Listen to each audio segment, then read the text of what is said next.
നമ്മുടെ deputy speaker എത്തുന്നു. സ്നേഹാദരങ്ങളോട് സ്വാഗതം.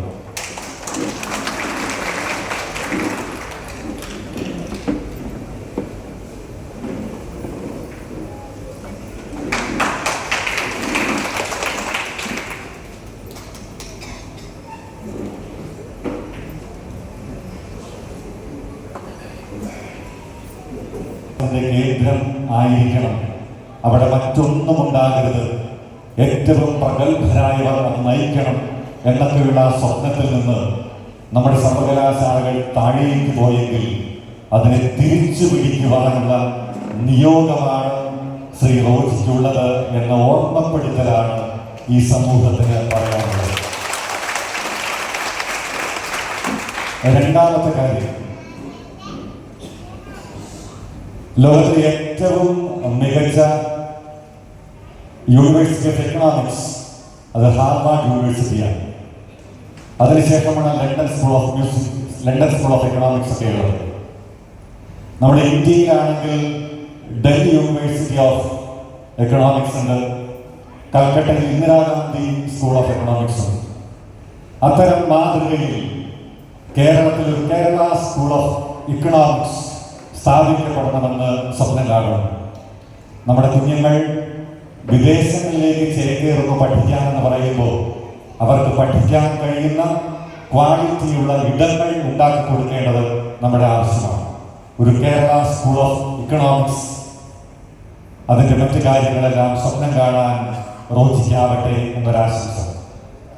മൂന്നാമത്തെ ഒരു കാര്യം, gate way of Kerala art and literature, അങ്ങനെ ഒരു സ്വപ്നം റോജിക്ക് കാണാനായാൽ നന്നായിരിക്കും എന്നെനിക്കൊരു അഭിപ്രായമുണ്ട്. കാരണം കേരളത്തെ മാറ്റിമറിച്ച ഒരുപാട് എഴുത്തുകാരുണ്ട്, സാംസ്കാരിക പ്രവർത്തകരുണ്ട്. അവരെല്ലാവരും ഒരിടത്ത് സമ്മേളിക്കുന്ന എന്ന് പറഞ്ഞാൽ അവരെല്ലാവരും മൺമറഞ്ഞു പോയവരുണ്ട്. അവരെ നമുക്ക് വീണ്ടും ഒരിടത്ത് കൂട്ടാൻ കഴിയുന്ന ഒരു സ്വപ്നം, പ്രതിമകൾ രൂപപ്പെടുത്തിയ ഒരിടം, അവർ നൽകിയ സംഭാവനകളുടെ പുസ്തകങ്ങളെല്ലാം ഇരിക്കുന്ന ഇടം, നാം അവരെ കാണാൻ ചെല്ലുമ്പോൾ അവരുടെ ശബ്ദത്തിൽ, അവരുടെ എല്ലാം ശബ്ദം ഓൾ ഇന്ത്യ റേഡിയോയുടെ ലൈബ്രറിയിൽ നമുക്ക് ലഭിക്കും. അവരുടെ തന്നെ ശബ്ദത്തിൽ അവരെ കേൾക്കാൻ കഴിയുന്ന ഒരിടം. അങ്ങനെ കേരളത്തിൻ്റെ gate way of Kerala's art and literature, അതൊന്ന് സ്വപ്നം കാണാൻ കഴിയട്ടെ എന്നൊരാശംസ.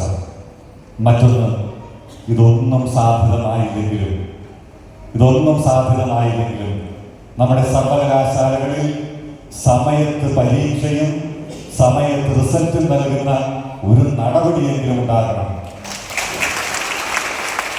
കാരണം ഫസ്റ്റ് സെം എഴുതുന്ന ഒരു കുട്ടിക്ക് തേർഡ് സെമ്മിലാണ് പരീക്ഷ, ഫസ്റ്റ് സെമ്മിന്റെ റിസൾട്ട് തേർഡ് സെമ്മിലോ ഫോർത്ത് സെമ്മിലോ ഫിഫ്ത്ത് സെമ്മിലോ ഒക്കെ അത്തരം ഒരവസ്ഥയിലേക്ക് പോയിരിക്കുന്നു.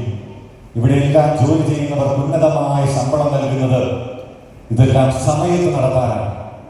ഈ കരിക്കുളം ഉണ്ടാക്കിയവർക്കറിയാം കുട്ടികൾക്ക് എല്ലാ സെമ്മിലും പരീക്ഷയുണ്ട്, റിസൾട്ട് കൊടുക്കണമെന്ന്. പക്ഷെ എന്തുകൊണ്ടോ നടക്കുന്നില്ല. അത് നടത്തിയെടുക്കാൻ കഴിഞ്ഞാൽ തന്നെ, ഗൗരവത്തോടെ അത് ഇടപെടാൻ കഴിഞ്ഞാൽ തന്നെ ഒരുപക്ഷെ റോജിയുടെ ഒരു റോൾ മനോഹരമാകും എന്ന് ഞാൻ ആഗ്രഹിക്കുന്നു, ആശംസിക്കുന്നു. അത്തരത്തിൽ സുചിന്തിതമായ ഒരു മാറ്റം ഈ മേഖലയിൽ വരുത്താൻ റോജിക്കാവട്ടെ എന്ന ആശംസയോടെ നന്ദി.